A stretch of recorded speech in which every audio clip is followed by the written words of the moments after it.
Olá, gente, aqui é o Zé de volta. Este vídeo vai ser uma tentativa de fazer um resumo do bimestre. E esse resumo ele vai ser baseado mais nas atividades de avaliação e apoio do que nas aulas propriamente ditas do professor da Univesp ou mesmo as minhas aulas de conceitos.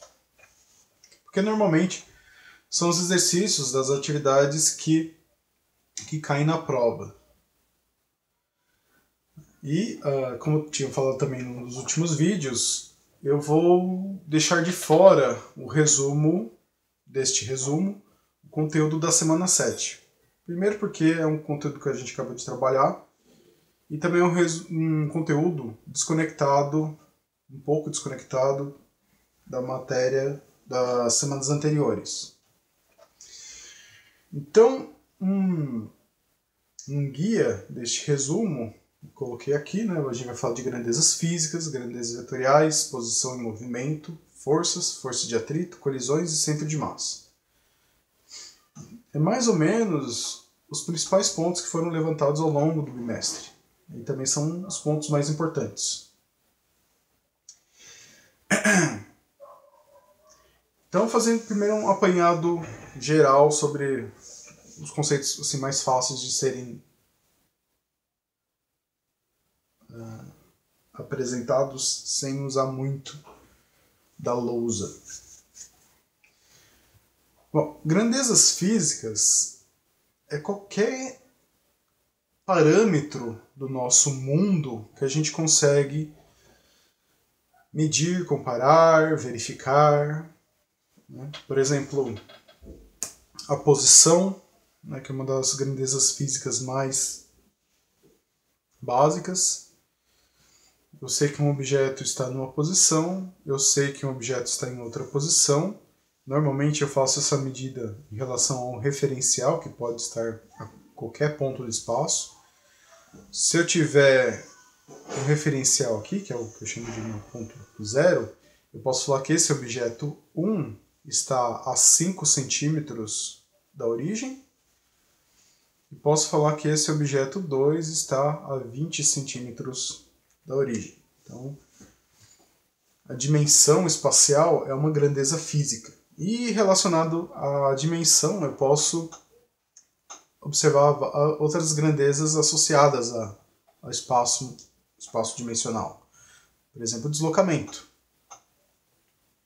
Uma partícula que se move de uma posição inicial até uma segunda posição. Então ela teve um deslocamento, que muitas vezes é chamado de ΔX ou ΔS. Ficar assim. ΔX ou ΔS, dependendo do conteúdo de física, você pode considerar os dois, né? Normalmente o mais comum é o ΔS. E novamente, esse deslocamento às vezes é em relação a um ponto de apoio. Um ponto de referência. Onde você tem uma posição inicial e uma posição final. Então o deslocamento ele vai ser dado pela posição final menos a posição inicial. Se a posição inicial coincide com a posição zero, então você tem que o deslocamento é simplesmente a posição final. Bem simples. E mesmo que seja simples, é altamente importante, porque muitos exercícios são resolvidos de maneira errada porque você não considera que a posição inicial não era exatamente o seu ponto de referência, então o deslocamento final, né, o deslocamento total não era exatamente o valor da posição final. Então prestem atenção nisso. Mas ainda estou falando de uma maneira bem pouco definida sobre grandezas físicas. O importante que vocês precisam saber sobre grandezas é que muitas são normalmente tomadas ou consideradas independentes, por exemplo, o espaço,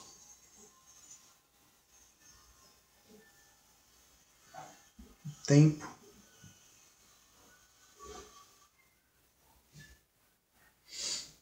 Energia.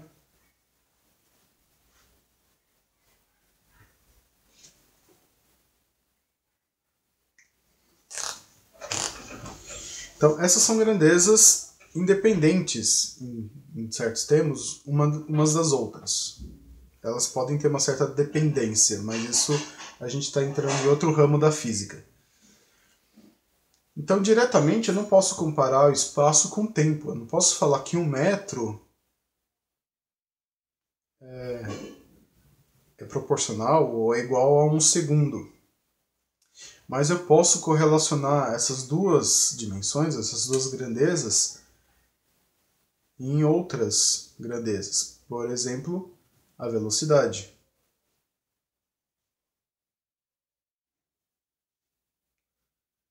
A velocidade é simplesmente a taxa de variação do espaço, ou da posição no espaço, em relação ao tempo. Então, não é à toa que a velocidade é igual ao deslocamento dividido pelo intervalo de tempo.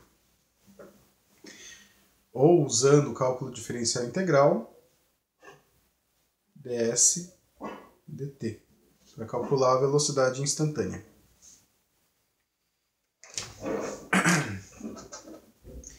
Então, existem várias maneiras de eu correlacionar várias grandezas físicas, primárias ou secundárias, terciárias, e conseguir outras grandezas que me ajudam a entender melhor situações.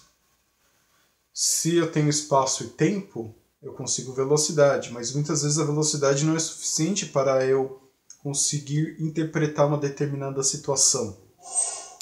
Então, eu venho com o conceito de aceleração. E a aceleração é a taxa de variação da velocidade em relação ao tempo.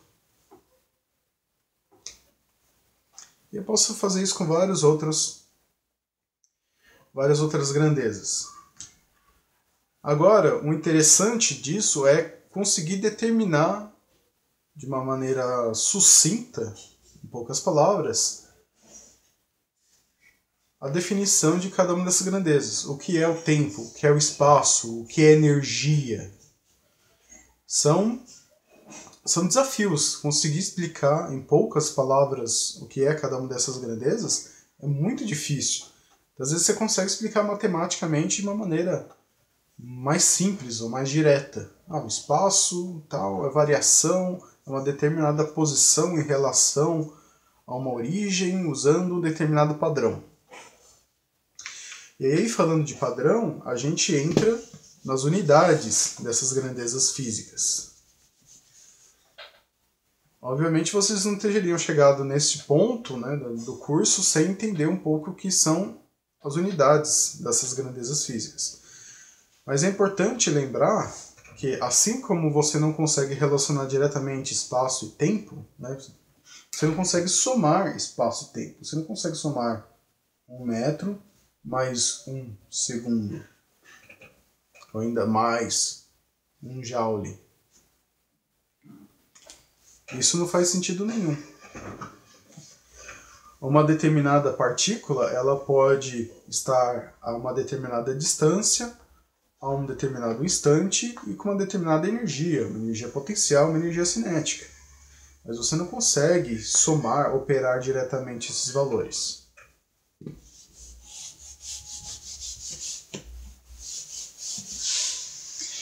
Então, essas grandezas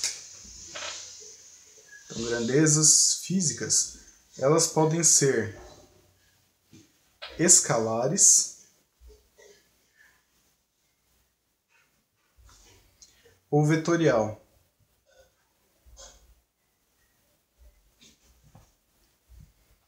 Quando uma grandeza é escalar, você pode somar essa grandeza com outras grandezas da mesma, aliás, coeficientes ou números da mesma grandeza sem problema nenhum. Por exemplo, massa. Massa é uma grandeza escalar. significa somente que ela não tem uma orientação. Ela é representada por um número e uma unidade. Por exemplo, 10 quilos. 10 quilogramas, aliás. Já numa unidade vetorial, como é o peso, você precisa de uma unidade, de um número, né? 100. Você precisa da unidade e você ainda precisa de uma direção. No caso da grandeza peso, ela sempre aponta em direção ao centro da Terra. O peso é uma grandeza de força.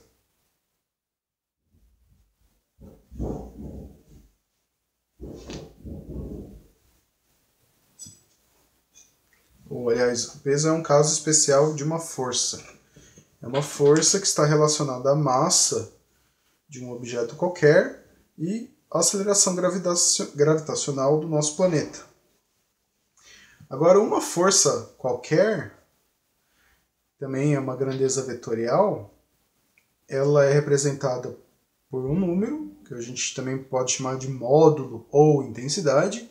A unidade de força do Sistema Internacional de Unidades é Newton. E essa força ela pode ser aplicada em qualquer objeto, em qualquer direção.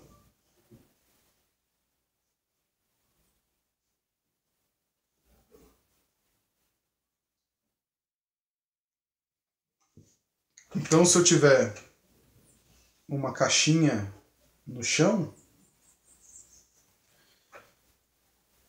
eu posso aplicar forças nela de qualquer direção. Eu posso tentar levantar essa caixinha, eu posso subir, contrário, eu posso tentar levantar essa caixinha, eu posso subir nessa caixinha, o que vai adicionar o peso total, eu posso empurrar de qualquer um dos lados essa caixinha, posso empurrar na diagonal para baixo, ou ainda na diagonal para cima. Então percebam que eu posso exercer força em qualquer direção e sentido que eu quiser.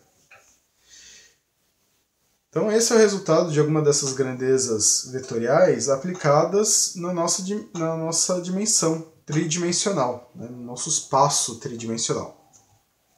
Então a força, assim como várias outras grandezas vetoriais, elas trabalham, elas atuam no espaço tridimensional.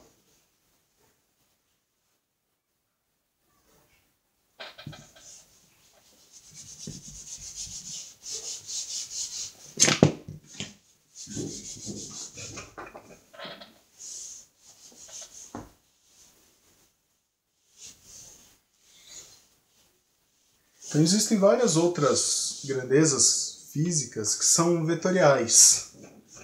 No caso, eu dei o exemplo da força.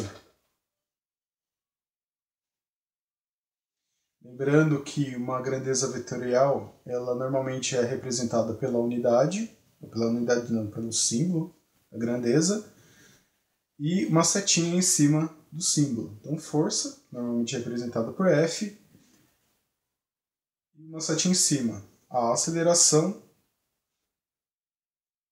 também é uma grandeza vetorial. Campos magnéticos, que vocês ainda vão ver bem mais para frente. Campos magnéticos. Né?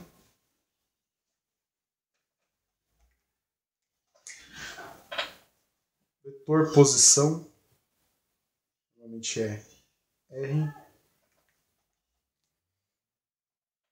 Velocidade também é uma grandeza vetorial e por assim vai. Agora, qual é a importância dessas grandezas vetoriais? Qual é a grande diferença das grandezas escalares? Bom, assim como as grandezas escalares elas podem ser somadas, sem problema, se eu tiver 1 kg de feijão, 1 kg de feijão, e depois colocar mais 1 kg feijão, eu terei 2 kg de feijão. Agora, se eu colocar mais 1 kg de arroz, não terei exatamente mais 3 kg de feijão, né? Eu vou ter 2 kg de feijão mais 2 kg de arroz. De qualquer jeito, eu vou ter 3 kg de uma massa de uma matéria qualquer. Mesmo que os átomos da composição de feijão e arroz sejam diferentes, no final das contas eu tenho 3 kg de uma massa qualquer.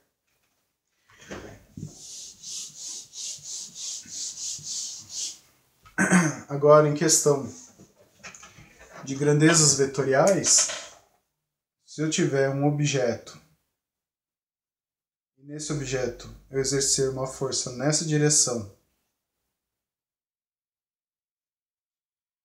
e uma força nessa direção,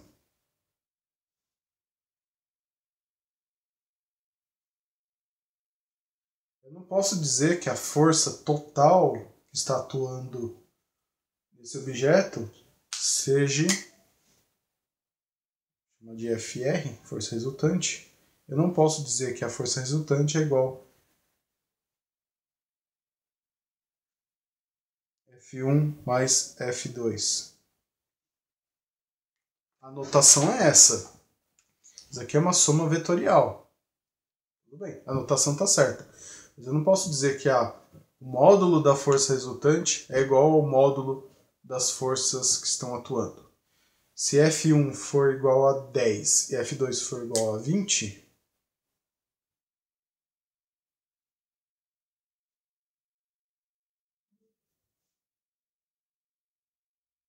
eu não posso falar que a força resultante seja 30 newtons.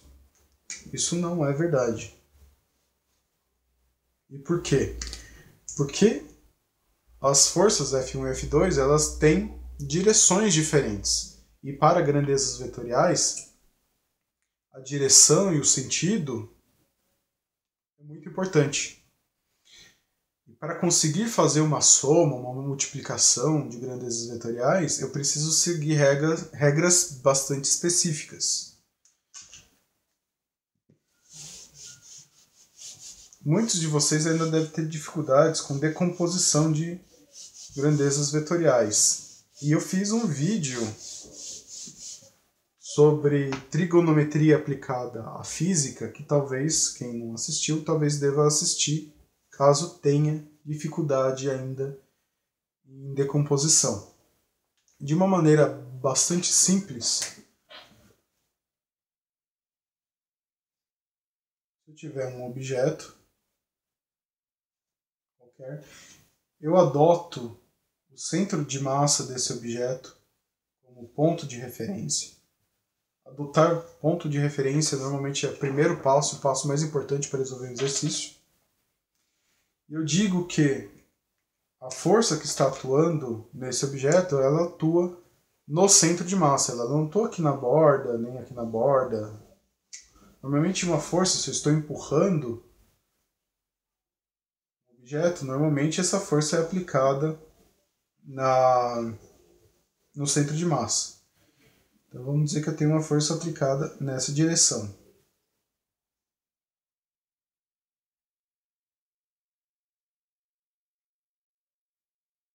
O que vai acontecer com o meu objeto se eu tiver uma força sendo aplicada nessa direção? Bom, intuitivamente a gente sabe que o objeto ele pode se mover. Ele vai se mover para cá. E como essa força está na diagonal, ele também pode ser levantado e se mover nessa direção, né? Nessa direção diagonal. É claro que se ele vai ou não se mover vai depender de vários outros fatores que a gente vai falar um pouco mais para frente. Ainda quero falar de posição e movimento antes de entrar na questão das forças.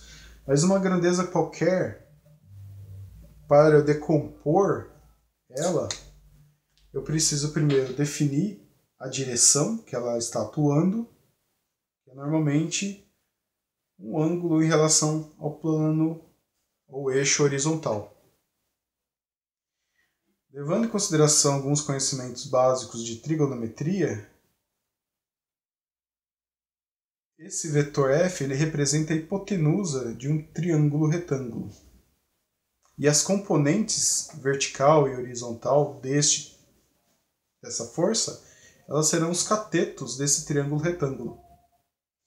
Então eu tenho a componente fx na horizontal e a componente fy na vertical. Aqui estará meu ângulo alfa.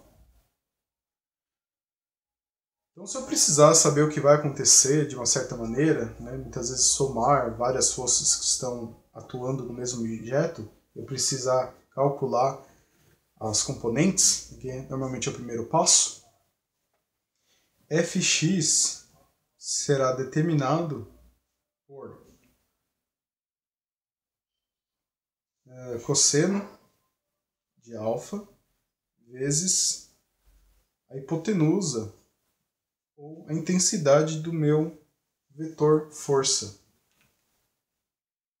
Então, se essa força nessa direção tiver intensidade de 10 newtons, a componente horizontal dessa força será igual a cosseno desse ângulo alfa vezes 10 newtons. Tudo bem? A componente Fy, por sua vez, será igual a seno de alfa vezes o vetor F, ou seno de alfa vezes 10 newtons. Claro que nesse caso eu não conseguiria resolver numericamente porque eu não tenho o ângulo. Lembrando também que seno e cosseno de ângulos, normalmente você precisa de uma calculadora ou espera-se que o exercício forneça esses valores, ou ainda, esses ângulos pode ser um dos ângulos notáveis, né, que é o ângulo de 0 graus, 90 graus, 180 graus, 270, 360, 30, 45 e 60. Então, esses ângulos, eles são conhecidos como ângulos notáveis porque você consegue obter valores de seno e cosseno desses ângulos de uma maneira bastante fácil. Então, novamente, eu volto a comentar que tem um vídeo de trigonometria básica para física, né, que está aqui no canal. Então, se interessar, vocês procurem lá. E lá, além de demonstrar como achar esses ângulos notáveis no ciclo trigonométrico, de maneira a calcular seno e cosseno, eu também mostro como é que é aplicado, né, de uma maneira mais detalhada para calcular essas componentes.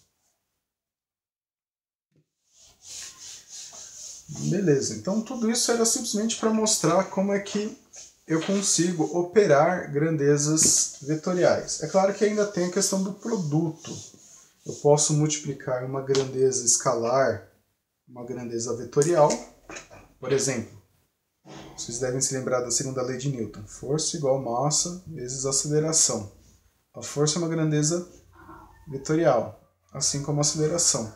A massa é uma grandeza escalar. Então isso aqui é um produto escalar. Eu também posso ter o caso de um produto vetorial, aí que seria dois vetores.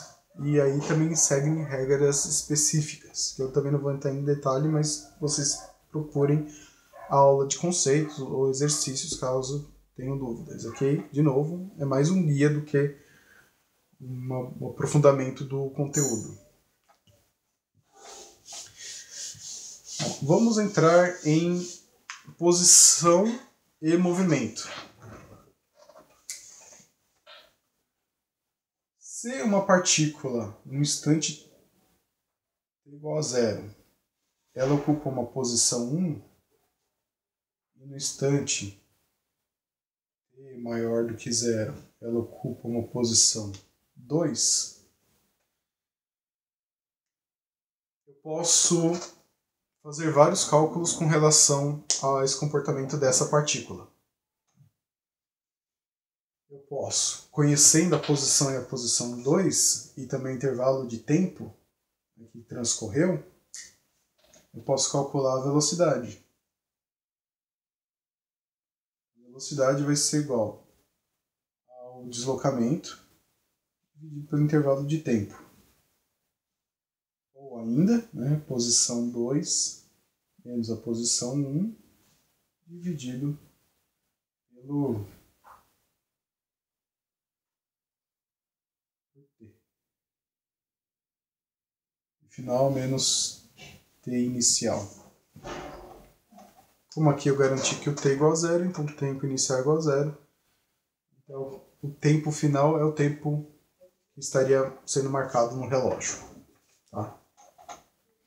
Nem sempre é assim, então a gente precisa ficar de olho qual é o tempo, a partir de qual tempo a gente está estudando. O tempo inicial normalmente é um dos parâmetros ou as condições iniciais do sistema que a gente está estudando, é um dos parâmetros mais importantes a serem definidos. Esse é o caso da velocidade quando ela é constante. Então ela variou, a posição variou no intervalo de tempo e a velocidade inicial é igual à velocidade final. Quando isso não acontece, digo que a velocidade está em função do tempo, ou seja, a velocidade varia em relação ao tempo. Eu tenho ds, significa que é uma variação infinitesimal do tempo, do espaço em relação ao tempo. E ainda, já que a velocidade ela varia com o tempo, então quer dizer que haverá uma aceleração. E a aceleração é a taxa de variação da velocidade em relação ao tempo. Normalmente, no Sistema Internacional de Unidades, a aceleração é dada em metros por segundo ao quadrado. Se vocês nunca pararam para analisar qual o significado de metros por segundo ao quadrado, quer dizer que é uma variação de um determinado metro por segundo a cada segundo. Então, eu poderia fazer a seguinte notação. Metros por segundo por segundo. Exatamente a mesma coisa. Por exemplo, se eu falo que a aceleração de um objeto é de 10 metros por segundo ao quadrado, quer dizer que a cada segundo que passa, a velocidade do objeto está aumentando em 10 metros por segundo. Vamos supor um objeto caindo. Então, no tempo igual a zero, esse objeto estava nessa posição. Então, a velocidade dele era igual a zero. Um segundo depois, o objeto está nessa posição. E como sei que a aceleração da gravidade é aproximadamente 10 metros por segundo ao quadrado, eu sei que um segundo depois, a velocidade desse objeto já será 10 metros por segundo. Instante igual a 2, a velocidade será de 20 metros por segundo. E assim sucessivamente, até o objeto se chocar com o chão ou alguma outra superfície. Então, dessas informações que a gente tem, a gente monta as equações horárias.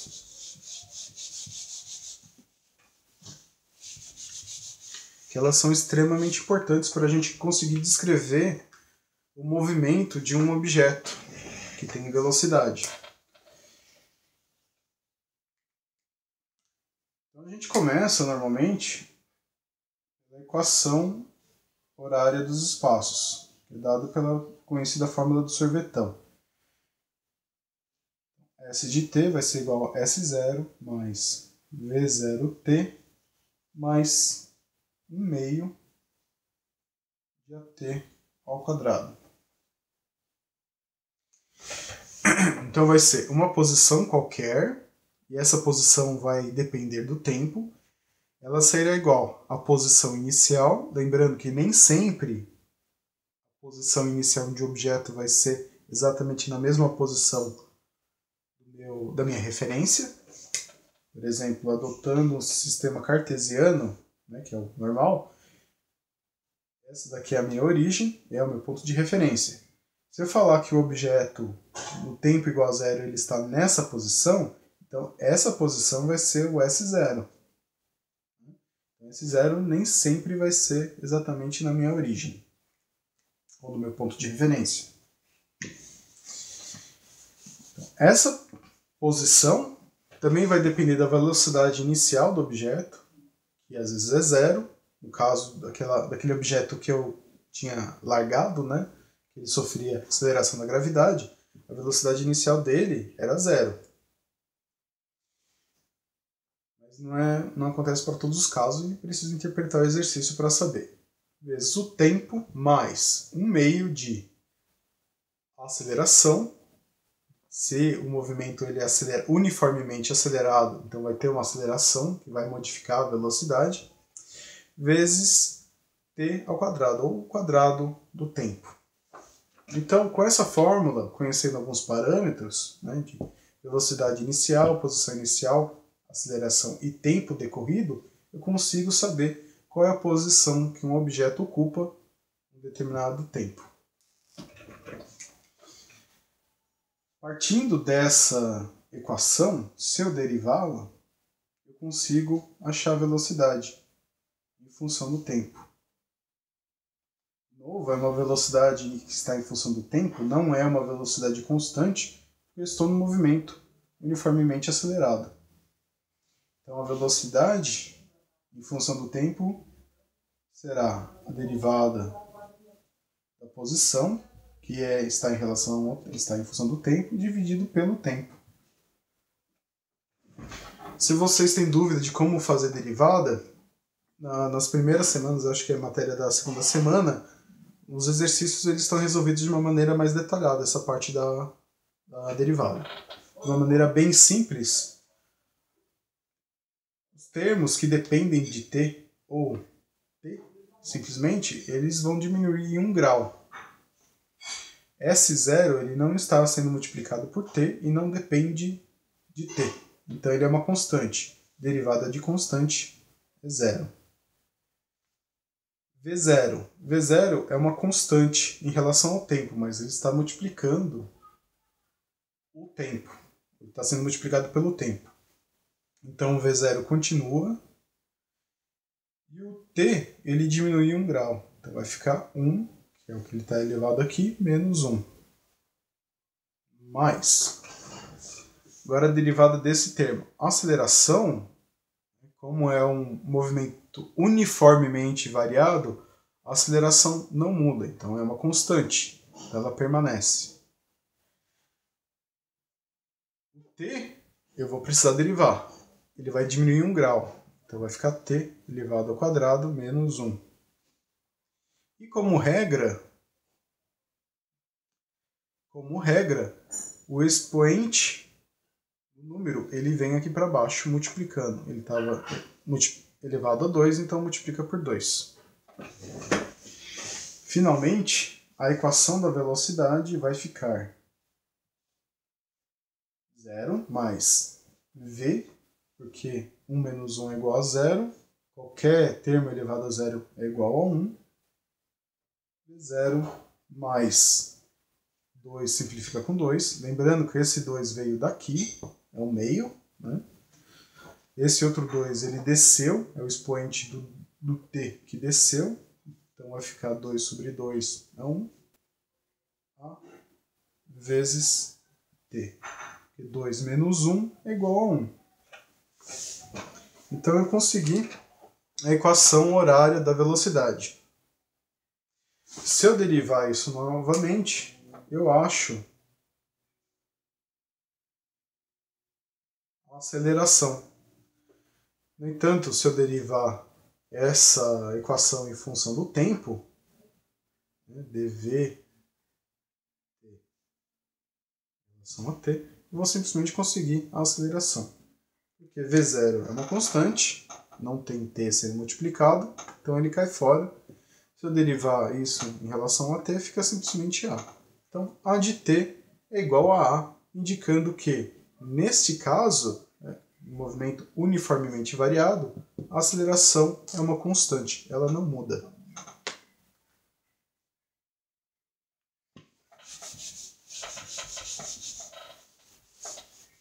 Se vocês ainda se lembram do início dessa aula, eu disse que a posição é uma grandeza vetorial.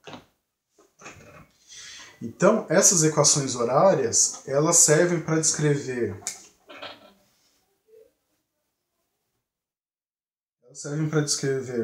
o movimento horizontal e vertical de uma partícula qualquer que tenha sido lançada no espaço. Se eu falar que inicialmente, assim que ela foi lançada, ela tem uma velocidade, essa velocidade, por ser também uma grandeza vetorial, vou fazer mais detalhado aqui, essa velocidade, por ser uma grandeza vetorial, eu vou ter uma componente da velocidade no eixo x, vai ser o meu Vx, e uma componente da velocidade na vertical, vai ser o meu Vy. Dentro dos exercícios que a gente fez ao longo do bimestre, considera-se que a velocidade horizontal ela é constante. Ou seja, ela não varia ao longo de todo o trajeto do objeto que foi lançado. Já a velocidade vertical ela é alterada por conta da ação da gravidade. Então, em cada momento, essa velocidade ela vai ser alterada, né? Se ela tinha essa componente, assim que foi lançada, depois de um tempo, há uma diminuição após um outro tempo, um determinado instante. Ela diminui ainda mais. Percebam que o vetor velocidade horizontal permanece o mesmo, até que chega nesse ponto de máxima altura em relação ao solo, onde a velocidade vertical é zero, e eu ainda tenho a minha velocidade horizontal constante.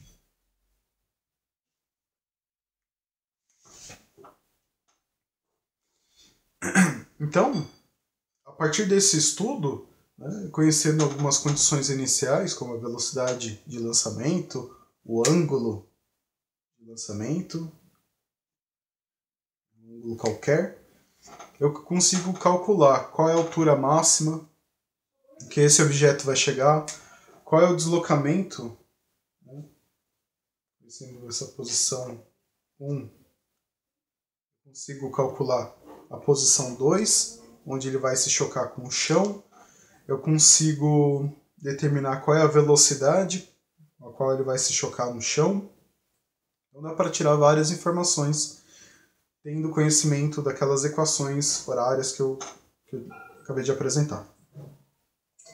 Então a gente teve vários exercícios, né? Nem sempre objetos sendo lançados do chão, mas muitas vezes objetos sendo lançados de pontos elevados. Então tinha casos como esse. O objeto era simplesmente jogado, né, na horizontal a partir de um ponto elevado. Então dava também para a gente saber qual é a distância que ele ia chegar, qual o tempo de queda, também o tempo, às vezes o tempo total ou o tempo de queda do objeto a gente precisava calcular, ou era interessante calcular, ou muitas vezes ainda era fornecido pelo exercício, de maneira a conseguir chegar no resultado ou no valor de algum outro parâmetro. Então, novamente, esse é um conteúdo muito importante. Se vocês têm dúvidas nessa parte, é bom vocês trabalharem muito bem, tá? Porque são conhecimentos que vão ser levados para o conteúdo mais à frente do bimestre.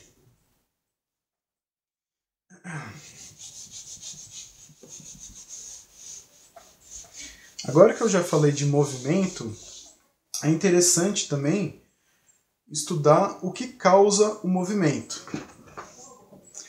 O movimento, de uma maneira bem simplificada, ele só é causado, ele só existe um movimento porque eu transmito uma força, de alguma maneira, para esse objeto. Pensem num objeto qualquer, é uma caixinha no chão. Essa caixinha, ela lá no chão, uma caixinha fechada, sem nada dentro, de madeira ou de papelão, ela não vai simplesmente sair caminhando ou voando do nada. Se isso acontecer, é porque algum fenômeno, alguém, algum indivíduo, transmitiu energia para essa caixinha, energia suficiente para que ela se movesse. Então a gente diz que para gerar um movimento, a gente primeiro precisa aplicar uma força nesse objeto. Só que antes que isso aconteça, é preciso que essa força seja suficiente para mover o objeto. Então, antes que a gente entre propriamente no movimento gerado por forças, a gente precisa saber se essa força é suficiente para movimentar o objeto. Aí, para isso, a gente precisa de um novo conceito, ou pelo menos um novo conceito apresentado neste resumo, que é a força de atrito. E também a força normal. E ainda, para a gente considerar todos os fatores envolvidos, a gente faz o diagrama de corpo livre.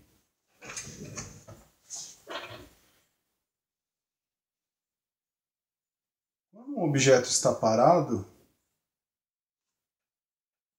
ou seja, velocidade igual a zero, em relação a um referencial, novamente uma caixinha no meio da sala, se a velocidade é igual a zero, em relação a um ponto de referência como a parede da sala, eu posso dizer que a resultante das forças que estão sendo atuadas nessa caixinha é igual a zero.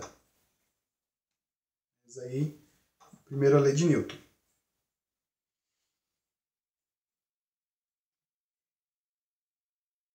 Mas o fato da resultante das forças ser igual a zero não quer dizer que não existam forças atuando na caixinha. Normalmente, em casos normais, uma caixinha no chão, no centro de massa dessa caixinha está atuando a força peso e a força normal.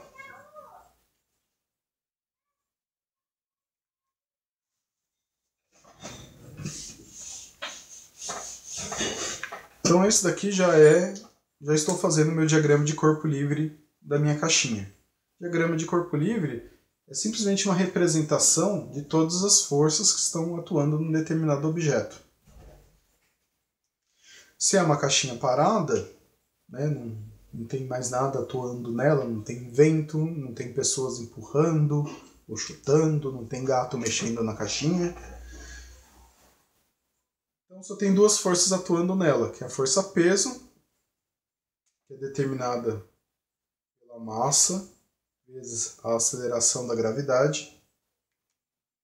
A massa, obviamente, é característica da caixinha, né, da soma de todos os átomos que compõem a caixinha, vezes a aceleração da gravidade, que é uma constante, por enquanto, né, dentro dessas condições, é uma constante, e ela pode ser 10 metros por segundo, né, em alguns exercícios pedem para você considerar a aceleração da gravidade como 10 metros por segundo ao quadrado. Tem exercício que pede um resultado um pouco mais detalhado, então diz que a aceleração da gravidade é igual a 9,81 metros por segundo ao quadrado. Já a normal, ela depende, mas nesse caso, ela é numericamente igual à força-peso. Aí entra um outro conceito, que também é bastante complexo, que é bastante importante, que é a questão de versor ou vetor unitário.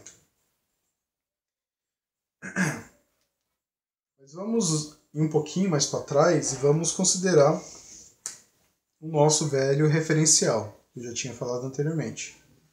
Pegar um referencial cartesiano.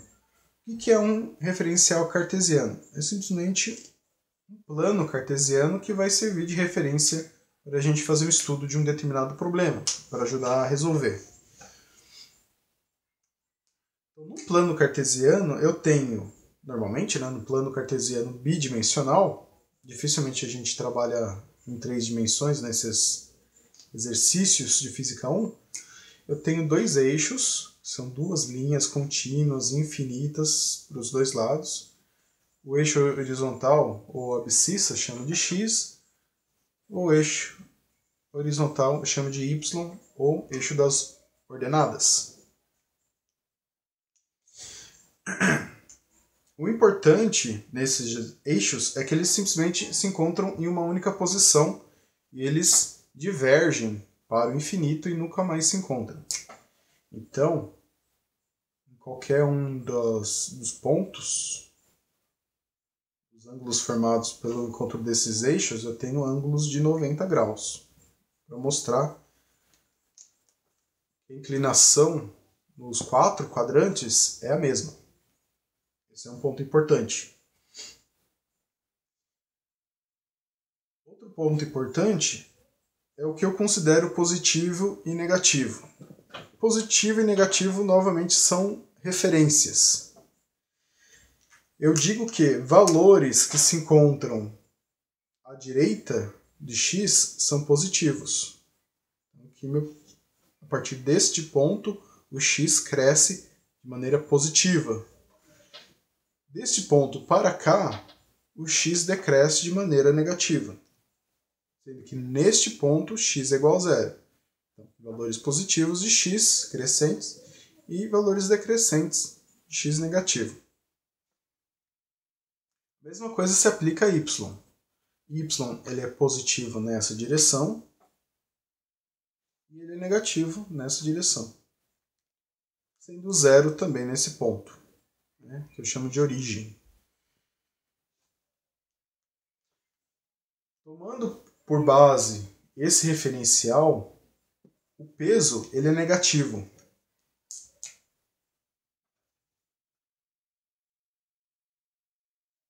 E a normal ela é positiva. Como a normal ela vai estar na mesma direção, nesse caso, né, que o plano é horizontal. Como o peso é negativo, eu posso dizer que a normal é menos o peso. Porque o peso em si ele já vai ser negativo. Quando eu substituir pelo valor de peso, menos 10, por exemplo, a normal vai ser positiva. Agora, eu tinha falado que a normal ela depende. Nem sempre ela vai assumir o mesmo valor do peso. Isso ocorre quando o plano é horizontal, quando não tem inclinação.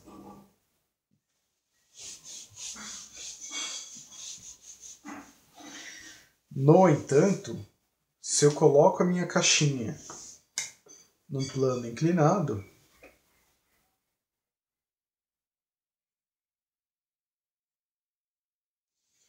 se eu fizer o diagrama de corpo livre dessa situação, eu tenho a força-peso apontando sempre para baixo, a força-peso sempre aponta na direção do centro do planeta. Legal? Nunca esqueçam disso. E eu tenho a força normal mais ou menos nessa direção. Por quê? Enquanto a força-peso sempre aponta para o centro do planeta, a força normal ela é sempre perpendicular à a superfície na qual o objeto está apoiado. Quando eu digo perpendicular, eu quero dizer que entre a força normal e o plano inclinado tem um ângulo de 90 graus. Sempre. Isso sempre ocorre. Agora, neste caso, como calcular a normal? A normal, ela é sempre uma força de reação. Vocês lembrem disso. A normal é uma força de reação por conta da interação entre o peso do objeto e o chão, ou plano inclinado. Isso acontece por quê? Porque lembre-se, se a velocidade é igual a zero, então a força resultante tem que ser igual a zero. A força normal, ela vai responder à componente vertical, que eu vou chamar de vertical aqui, da força-peso. Agora o meu plano, aliás, meu plano cartesiano, ele vai estar inclinado. Eu poderia usar o plano cartesiano na mesma posição, né, de um plano horizontal. Só que seria muito mais complicado. Convencionalmente, a inclinação do plano cartesiano é a mesma inclinação do plano inclinado. Então, se o plano inclinado está nessa inclinação em relação à horizontal, então o meu plano cartesiano está também inclinado. Então, percebam aqui o meu plano cartesiano. Então eu consigo calcular a componente na vertical, né, nesse eixo que eu estou chamando de eixo Y. E eu vou dizer que a normal será igual à componente Y do peso. Então, se eu tiver este ângulo, vou chamar de ângulo alfa, este ângulo será igual a este ângulo, será igual a alfa. Então a normal será peso vezes, esse aqui vai ser o cateto adjacente, então vai ser o cosseno de alfa. Então, eu estou correndo um pouco com o conteúdo, que é bastante extenso, mas vocês podem ver isso na aula da semana 3, nas aulas, no conteúdo da semana 3, que está bem mais detalhado. Aqui eu estou fazendo um apanhado geral, de maneira a vocês verem a dinâmica do conteúdo. Bom, agora eu sei que a força normal ela vai se equilibrar com a componente vertical da força-peso segundo essa equação. Igualar a força normal à componente vertical da força-peso garante que a resultante na direção vertical vai ser igual a zero. Significa simplesmente que o objeto ele não vai se mover na vertical. Ele não vai afundar no solo e ele não vai sair voando, que também é bastante improvável. Aí vocês poderiam se perguntar, mas o que vai acontecer com a componente horizontal da força-peso, o Px? O que vai acontecer com ele?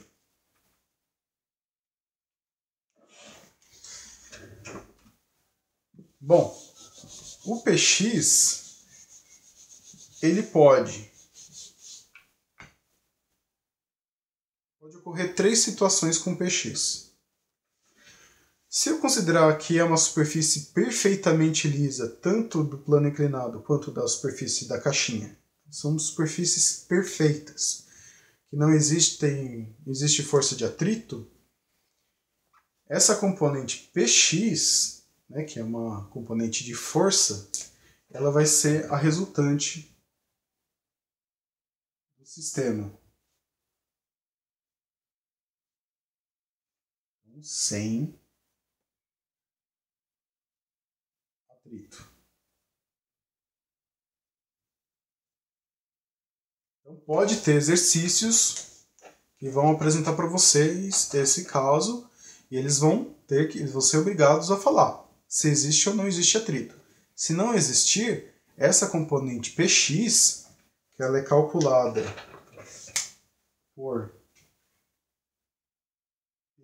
peso do objeto vezes o seno de alfa. Essa vai ser a minha força resultante. Então, uma vez que o exercício fala que não tem atrito, essa vai ser a força resultante. E por ser uma força resultante, ela vai ocasionar movimento segundo a segunda lei de Newton.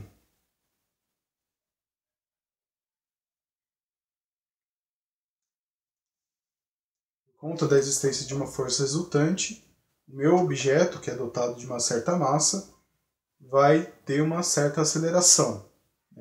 Aceleração é simplesmente, novamente, a taxa de variação da velocidade em relação ao tempo. Quer dizer que o objeto vai começar a acelerar, vai ganhar velocidade, então ele vai mudar de posição em função do tempo. Ele vai se mexer. Beleza? Então, esse é o primeiro caso. No segundo caso,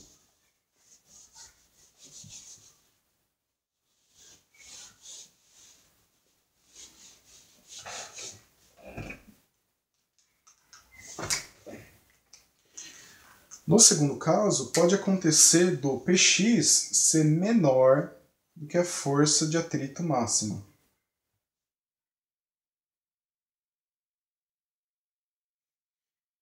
Neste caso, não haverá movimento. A força de atrito máxima, ela é dada, e é muito necessário que vocês prestem muita atenção nisso, porque requer um entendimento bem profundo. A força de atrito máxima, ela é dada pelo coeficiente de atrito estático vezes a normal. Então, essa é a maior força de atrito que pode ter num determinado sistema, conhecida o coeficiente de atrito estático, que ele é bastante particular, ele depende dos dois objetos, ele depende da superfície do plano inclinado e depende da superfície da caixa, do material de cada um deles. E depende da normal, dessa normal que a gente já tinha calculado antes.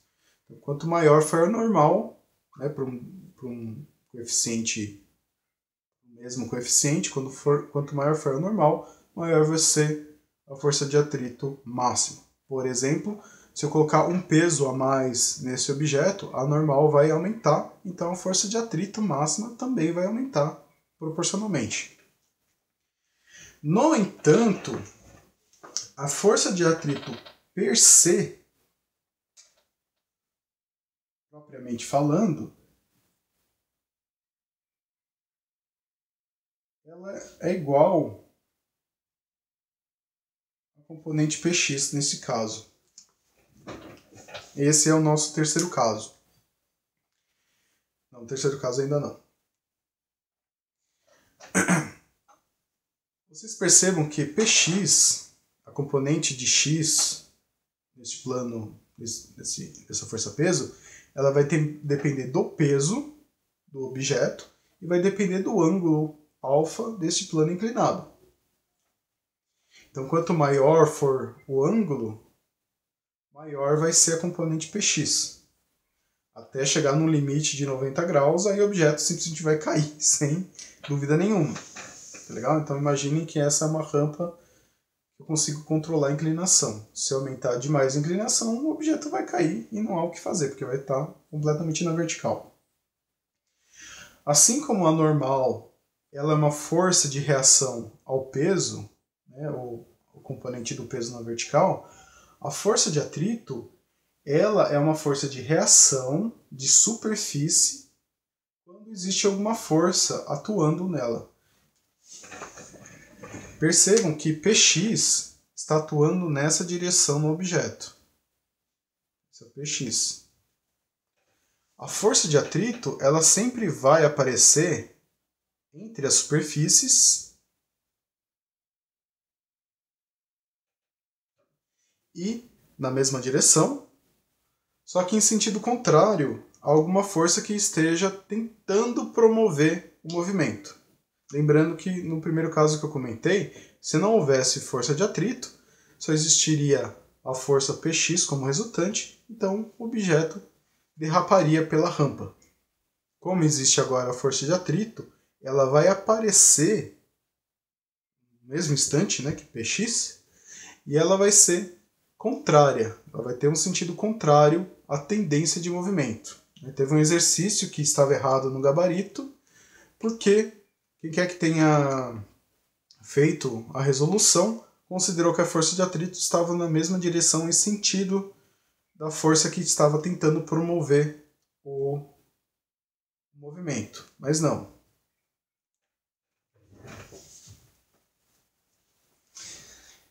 Pois bem, então, se Px for menor do que a força de atrito máximo, que é dada por essa relação, a velocidade vai ser igual a zero.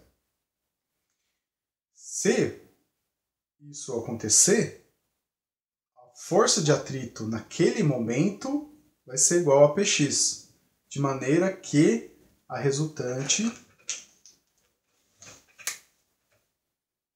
isso implica que a força resultante é igual a zero. Eu sei que é um pouco complicado, mas é muito necessário porque não teve, que eu me lembro de nenhum exercício que explicitava isso de maneira contundente. Essa é a força de atrito máxima que o sistema permite, okay? Que é a função da normal e do coeficiente de atrito estático. Só que não é em todos os casos que vai estar atuando a força de atrito máxima. A força de atrito ela vai estar crescendo na mesma proporção de Px, conforme eu vou inclinando minha rampa. Mas vai ter um momento que Px vai ser maior em determinado ângulo. Vou colocar aqui um ângulo. Vai ter um ângulo tal que Px vai ser maior do que a força de atrito máxima. Quando isso acontecer, a velocidade vai ser maior do que zero. Teria que colocar diferente, né? Uma questão de referência.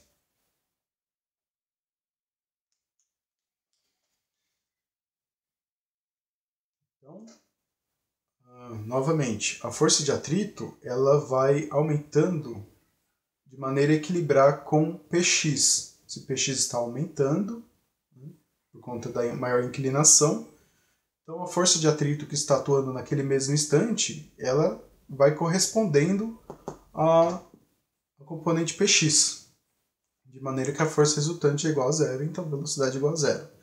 Só que no momento que Px for igual à força de atrito máxima, que é dado novamente por essa relação, vai ser o limite do valor que a força de atrito pode assumir. A partir desse momento, se tiver o caso que a força de atrito, que a componente Px é maior do que a força de atrito, eu terei uma força resultante que será dada pela componente Px menos a força de atrito. Então, supondo que, dadas as devidas condições, a componente Px é igual a 20 newtons. A força de atrito máxima, determinada por essa fórmula, é igual a 10 newtons. Como o Px é maior do que a força de atrito máxima, então a resultante vai ser determinada por Px, que é 20, menos força de atrito máxima, que é 10. Então a força resultante será igual a 10, e aí a aceleração vai ser proporcional, né, a essa força resultante naquela fórmula da segunda lei de Newton. Força igual massa vezes aceleração. Beleza. Espero ter conseguido explicar melhor do que eu expliquei anteriormente essa questão de atrito. Extremamente importante. É claro que apareceram e podem aparecer ainda exercícios mais complexos que envolvam esses conhecimentos. Por exemplo, se tiver forças além da força peso, né, da força de atrito, tiver forças em alguma direção.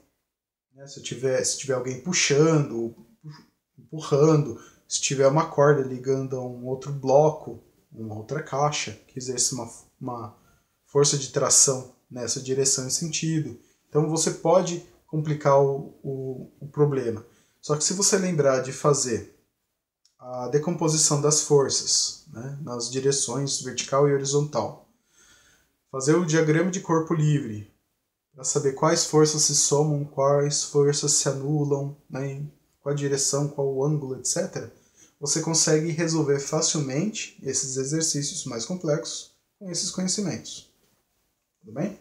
Então, se ainda tiverem dúvidas, voltem para a aula da semana 3 e 4 para rever estes conceitos e exercícios de maneira mais detalhada. Vou ver quanto tempo está dando. Gente, eu acho que eu já dei um resumo de boa parte, já está dando 1 hora de vídeo, acho que eu vou encerrar por aqui. Tentei fazer um resumo, mas acho que eu só consegui fazer em torno de 60% do conteúdo, ficou faltando a questão de energia cinética, energia potencial. Vamos ver o que eu consigo fazer ainda disso, vocês ainda podem mandar dúvidas específicas. Foi interessante falar sobre isso porque foi os conceitos iniciais que servem também para as semanas seguintes. Muitas vezes alguns conceitos a gente acaba deixando para trás e acaba fazendo falta para a gente. Tá legal? Vou encerrar por aqui esse vídeo. Não sei se eu ainda vou conseguir fazer um resumo da parte de energia cinética potencial. Beleza? Mas qualquer coisa, entre em contato pelo Telegram para sanar alguma dúvida específica. Então, obrigado pela atenção. Um bom estudo para vocês. Uma ótima prova. Obrigado pelo acompanhamento ao longo desse bimestre. Eu espero encontrar com vocês em Física 2, em ajudar no que for possível, né, no que eu conseguir ajudar também. A gente não sabe como será ainda próximo semestre. Agradeço muito, agradeço de coração aos colegas que ajudaram na divulgação. Se vocês gostaram também do canal, do nosso projeto, do nosso trabalho, ajudem a divulgar. Muitas vezes a gente consegue alcançar colegas com alguma dificuldade e apresentar um método, uma metodologia diferente para apresentar o mesmo conteúdo e faz diferença. Tá legal? Então, gente, novamente, boa prova, bons estudos, até uma próxima.